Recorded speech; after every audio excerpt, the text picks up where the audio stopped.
Hi, I'm going to do all this without making any bloopers or mistakes, so watch it through right to the end, but don't bother looking for bloopers. There won't be any there, I promise.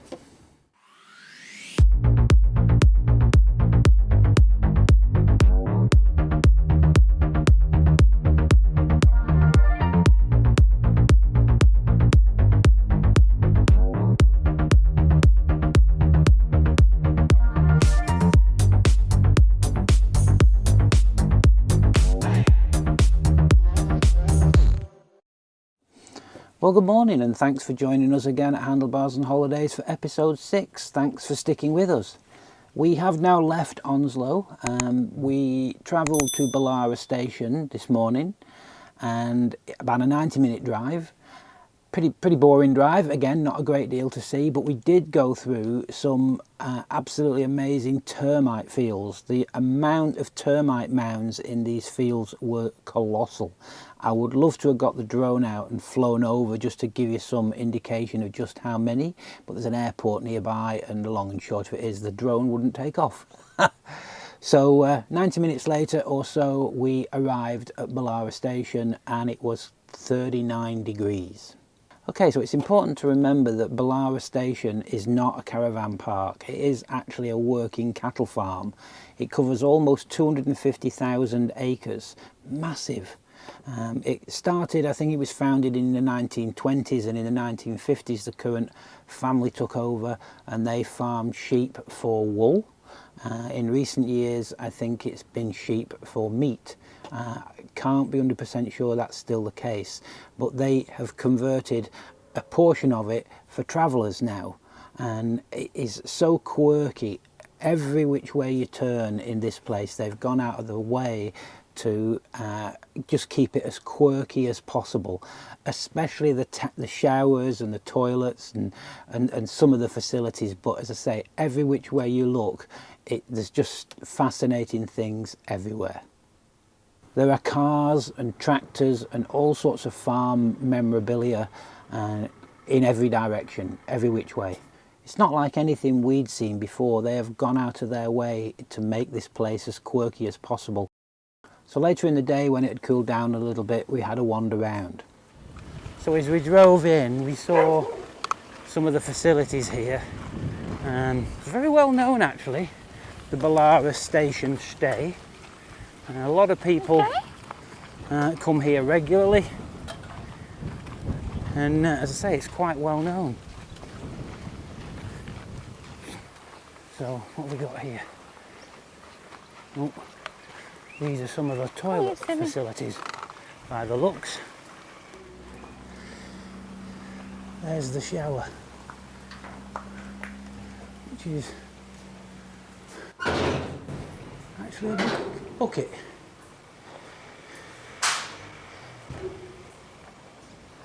And that didn't need to be a bucket with holes in. It was fed by a water pipe. Oh, there's quite a few fire pits scattered around. That's one of them. Not surprisingly, you aren't allowed to have your own campfire. You can only use one of the ones in the designated areas. Where's Not sure what we're walking towards here. We should have brought that little map thing with us. Yeah, I meant to pick it up actually. Yeah. The Aussies certainly like to embrace the rural in a big way. Oh, there's another shower. This is a posh one. Oh, that is nice. That is a nice shower. Not the same. Yeah, there's two posh showers for the You've got to be people. in early to get any warm water. Is there limited hot water? Yeah. Oh, right. Somebody said that. Open air. Different, isn't it? Oh my god, really? Proper toilets and proper sinks, so at the end of the day, we're just trying to keep it all rustic looking, aren't we? There is quirky every which way you turn. I think that's the camp kitchen, isn't it?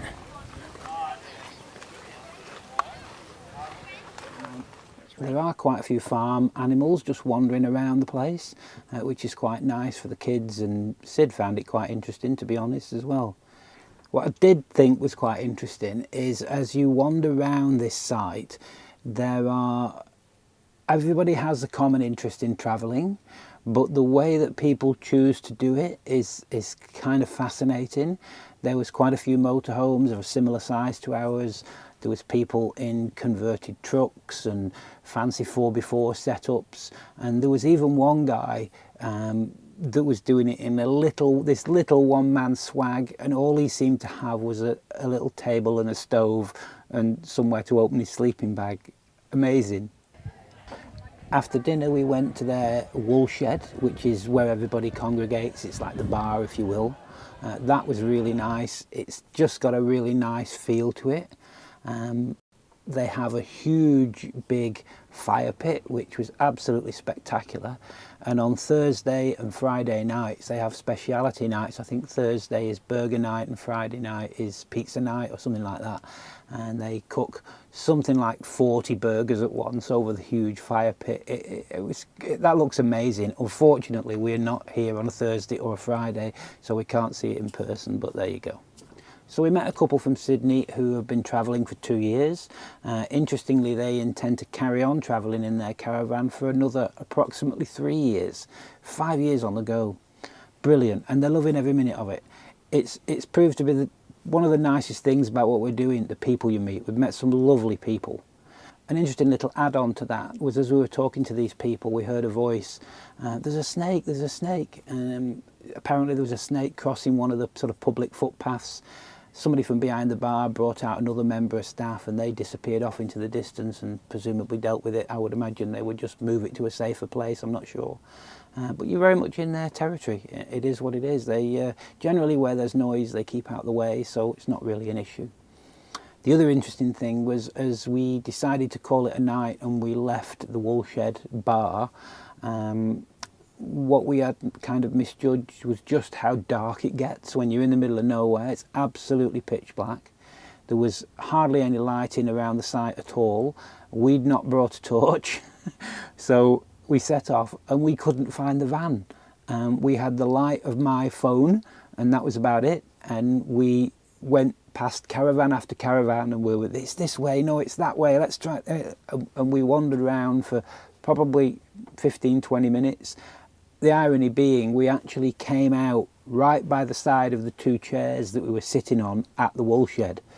So we did a full lap round the site, completely missed our van. Anyway, on the second go round we found it, obviously. So we just settled down then for a cosy night, watching the telly for the last hour, which was nice. So the following morning, by the time we got up, a lot of people had left the site. We're not rushing to get up these days, and we're not under any pressure anymore. It's nice. So I decided to do a bit of exercise and take one of their walking trails, which was the Sunset Hill. It's getting on for 3 kilometres or so. So we had a nice walk up there, and gave me the opportunity to get the drone out. You weren't allowed to fly the drone in camp, to just show you the vastness of this place and how it is literally in the middle of absolutely nowhere. There's literally just the camp, that's all there is, and then nothing for miles and miles around. So having burnt off a few calories, after careful consideration we decided the best thing to do was head straight to the cafe. As we were just going into the cafe, we noticed all the vehicles, caravans, motorhomes and such like queuing to get into the site. It's amazing how busy this place is. As I say, it's in the middle of nowhere. It is on a main thoroughfare through to Exmouth, but yeah, literally dozens and dozens of vans just queuing to get in. So worried that we'd lost too many calories, we decided to go for the scones to try and put things right, which were very nice. Having said that, Australian scones, they don't put any fruit in them, which is just wrong. I don't understand why that is. The scone originated in the UK, it's Scotland in actual fact. So clearly what we say about scones is right and what they're doing is wrong, but scones should have fruit in. It's as easy as that. Good morning folks. So we've just left the Ballara station and we are now heading to the RAC Caravan Park in Exmouth. So we're kind of going from one extreme to the other because Ballara station was very dusty and literally in the middle of nowhere, And the RAC park in Exmouth is right in the middle of town, and it's a very typical, I think it's a big four, isn't it, Angie? Caravan park with all the amenities, and no doubt will be a bit squashed in, but it should, by comparison to Ballara Station, be lovely and clean. So we've got about just over an hour's trip now, and we'll catch up with you again in Exmouth. So we're just about to arrive in Exmouth. Now, the last time we came into Exmouth, which was a few years ago, we were greeted by a family of emus, literally standing in the middle of the road, which was kind of cool. I can't imagine that it will happen again, but you never know. Here's an emu warning sign. We are actually arriving way early today. We can't check in till 2 o'clock, and it's only 11:15.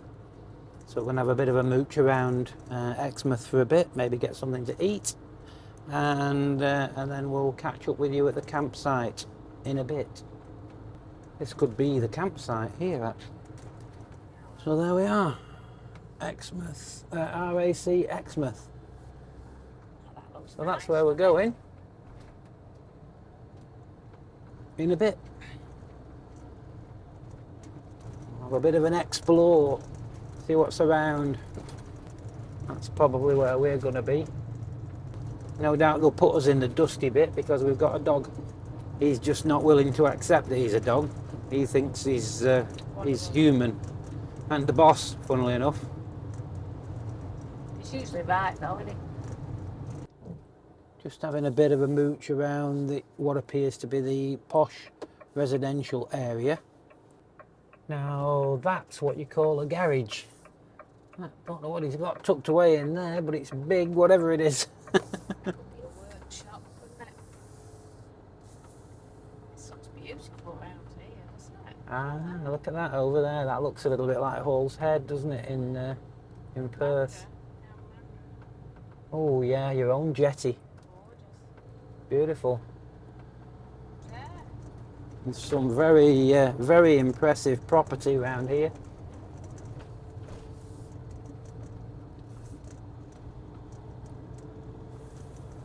Well, this is definitely a very nice part of Exmouth.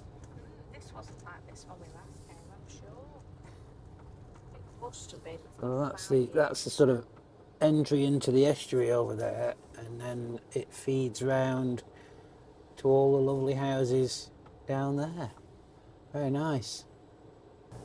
Right, well, I think it's time to find a cafe or something and have a bite to eat.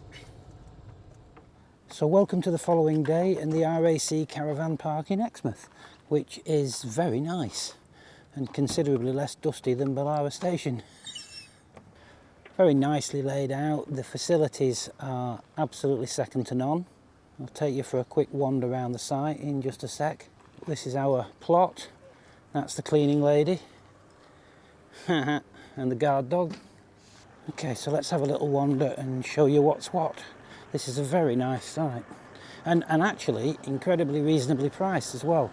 $52 a night for a powered site with water and everything you need. You've had the old washing machine going, haven't you? We've got a proper outlet. So we've caught up with all our washing machine related stuff. Sid has been quite regularly watering these few trees here. They're considerably bigger now than when we arrived. So yeah, the only little issue we had was the ground here. This sort of beige gravel is incredibly hard. My little impact driver really struggled to get screws in that were about that long. And I noticed the guy next door had a great big impact drill that apparently the site had lent him. Oh, look at this. That's a bit cool, isn't it, for the kids? So there was a lot of people left the site this morning. We didn't get up till, God, it was nearly 9 o'clock. It's disgusting. And we'd already heard a lot of people leaving. But yeah, there's a lot of gaps now that weren't here yesterday. As seems to always be the case, a tremendous array of different setups. Just walking past one now. They've got a swag outside the little caravan there. So this is, we're heading towards the main swimming pool area, which is, there's actually 2 swimming pools on this site. I'll just show you the games room. Well, that's the games room.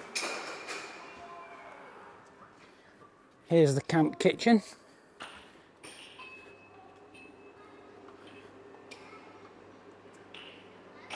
Which, what more could you ask for? Nice little seating area. And just check out this pool. How nice is that? That really couldn't be any better, could it? And a load of free barbecues. Just help yourself. A little bit of washing up facility there. But how nice is that? So we'll wander over the other side and I'll show you the other pool. So to put this into perspective, this site was $2 a night more than Ballara Station. And you get all these facilities and no dust. And you're a stone's throw away from the centre of Exmouth and a bit more of something going on rather than being in the middle of absolutely nowhere. It's a no-brainer for me, I'm afraid. Come on, Siddy. Good boy. That's pretty cool, isn't it? It's like a mural. You know, we've had to stop for Siddy's... I'm not filming him, I'm pointing it at me, babe. Sid is, shall we say, downloading some information. Sid, by the way, is still struggling like mad to settle in. He's not sleeping. I don't think he's had a decent sleep in the last month since we set off. Sid, has he? He can't sleep, Sid, can he? Oh God, he never stops sleeping, does he? I've never known a dog sleep in such weird positions. He spends most of his time upside down, but he seems to like to push his neck up against something so it almost looks like it hurts. He's a weird dog. With a little swag set up there.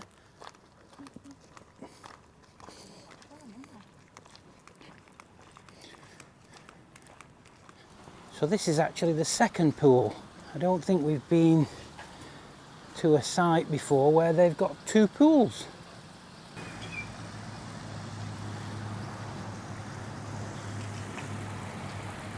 How nice is that? They've got a very wide variety of accommodation, from little chalets to tent pitches and all sorts. Well, this looks very nice.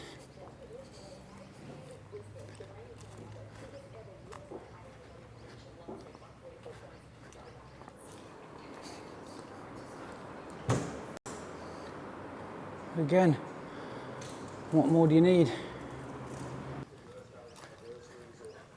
Happy dog? Happy dog. The ablution blocks are second to none here. The water pressure is awesome, and it seems endless hot water, it doesn't run out. So yeah, it's a very nice site. I'd definitely stay here again if we came this way up. Look at the back of this caravan here. How cool is that? Yeah, it's a very large site this, but they've sort of double and triple got everything, haven't they? Yeah. Another big ablutions block here. I'll just have a quick nosy inside, see if it's safe to film. I don't want to catch anybody. So what about that for a laundry? No problem there. To be fair, we haven't needed it. We've got our own washing machine and there's ample drying facilities. This is something that we'd never seen before we came to Australia. It's literally just a bed. Never seen those in the UK. Maybe I just wasn't looking. So we also spent a few quid on the internet last night These first few weeks, we're classing this as a bit of a shakedown trip, and it's identified a few little shortcomings. Actually, here's one right in front of us here, where we've got the slide out awning on the side of the van, and that sheet that's attached to the end of the awning that just gives you a bit more shade, sort of encloses you in a little bit more. We've ordered one of those last night, and also some heavy duty straps to hold the awning secure, because as it is at the moment, because our awning is electric, if a gust of wind gets hold of it and does what it doesn't want to do, it could easily damage it. So we can strap that down, and we can put the side on to give us a little bit of privacy, a bit more shade.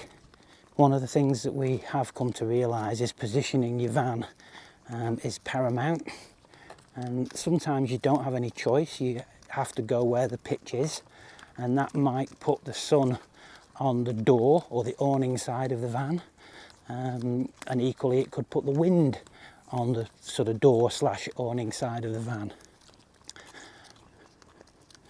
So where we are at the moment, because we had a couple of windy days forecast, we put the van so that the van was protecting where we would sit from the wind, but that did mean that full sun is on the awning.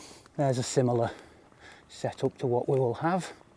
So because the sun was just coming in from sort of mid-afternoon onwards under the awning, it restricted how much you could sit out. It was just too hot. Angie, I'm just going over here one sec. This gentleman at this motorhome over here was talking to this chap yesterday, and he's in a very similar motorhome to us. So that Conquest there, he's got the side on, he's got the ends on, and he's also got a box that he's had made for on the back for a bit of additional storage. So yeah, that would make a massive difference. I'm not sure if we go to that trouble, but it would be really handy. He is also towing that little Suzuki as well. Really nice guy and very helpful and chatty. In fact, to be honest, everybody is helpful and chatty. So we've had a really nice couple of days here. It's been very relaxing, the weather's been perfect. This morning we had a little walk down the beach, which was nice, over the little dunes there. Sid had a great time playing in the sea. I'm not entirely sure what he was digging for, but he seemed to be on a bit of a mission. And yesterday we went down into the town centre, which is nice. It's small, not a great deal there, but it was very pleasant. And what was interesting as we were coming back, the mums and dads, probably mainly mums, were just picking the kids up from school.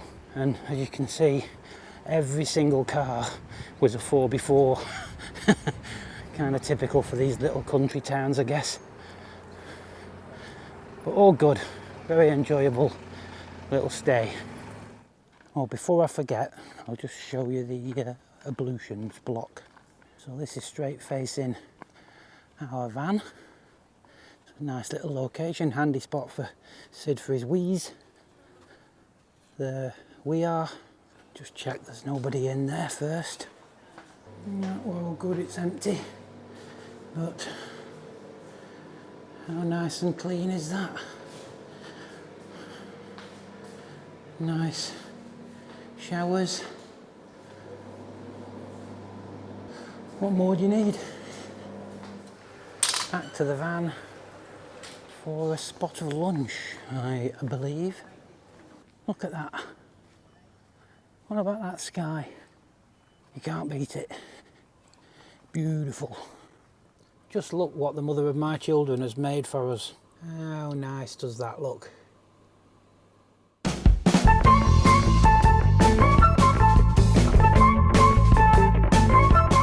Well, good morning and thanks for joining us again at Handlebars and Holidays, episode 6. And we're on our way to Ballara station. We had we're not on our way, we're already no, I can't do that. Well, good morning and welcome. We passed a load of termite fields. That should have gone in first, shouldn't it? Okay, so it's important to remember that. There are quite a few farm out. It is hard, this. till you get your little flow going.